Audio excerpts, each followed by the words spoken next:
Okay, so starting out here, what are some of the biggest challenges when it comes to testing concrete? So, I put the picture here, and you might say a little exaggeration, but I've done quite a bit of work with concrete over the last couple of weeks. And I can tell you the prep requirement can be something that really does bog down uh, the testing time here, the actual effort, but it varies by method.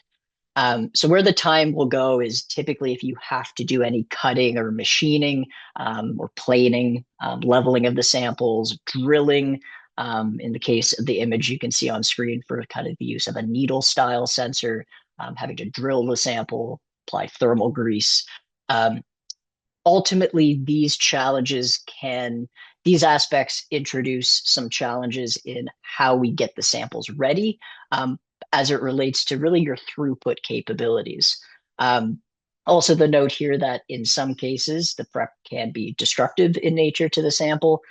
For some folks, that may be a significant factor to consider.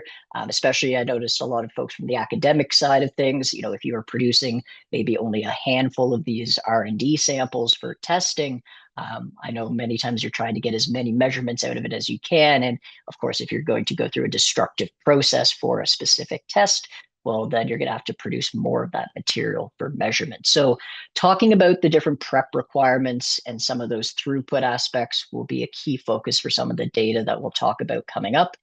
Um, but I mentioned steady state here. And of course, C-Therm, we focus on the transient class of measurement. But I did just want to take a quick minute to address general steady state considerations here for the groups that may be working in that space. So if you're unfamiliar, steady state systems typically have a dual plate style design where your sample is placed in the middle, and heat flow is measured through the system under stabilized conditions. So you get thermal conductivity. You also hear of thermal resistance, or R value, as being referenced oftentimes as a performance output. Again, if you're unfamiliar, thermal resistance is just the thickness of the material divided by the thermal conductivity, which can also be standardized to specific thicknesses. Very common for different kind of construction. You'll see it referenced for like various insulation type samples as well.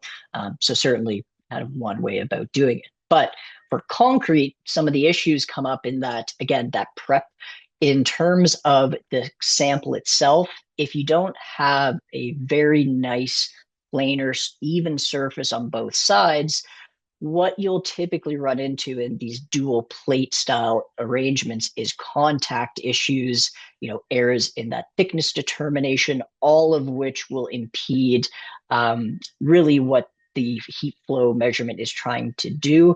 And this has a cascading effect, of course, on your outputted results. So again, we won't focus much more on steady state in today's presentation, but it is a challenge that I've seen some groups echo in the past, and just wanted to share that with you guys here today.